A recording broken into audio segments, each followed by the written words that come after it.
Hi friends, welcome to துவையல் செய்ய போகிறோம். நாங்கள் எப்படி செய்யலாம் பார்க்கலாம். இப்போ வந்து துவையலுக்கு என்னென்ன பொருள் தேவையானதுன்னு பார்த்துருவோம்.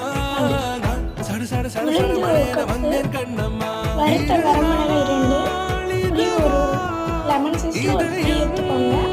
தேவையான அளவு உப்பு, தேங்காய் துருவல்,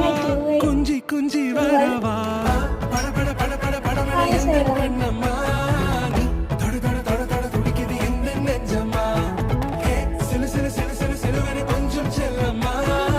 பார்த்தீங்கன்னா நல்லா ஆரம்பிச்சுங்க.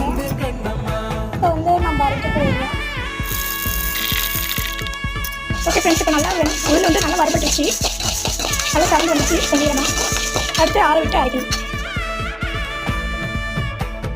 நம்ம நெக்ஸ்ட் வீடியோவில் பார்க்கலாம். ஓகே ஃப்ரெண்ட்ஸ், வீடியோ பிடிச்சிருந்தா லைக் பண்ணுங்கள், ஷேர் பண்ணுங்கள், கமெண்ட் பண்ணுங்கள், மறக்காம சப்ஸ்கிரைப்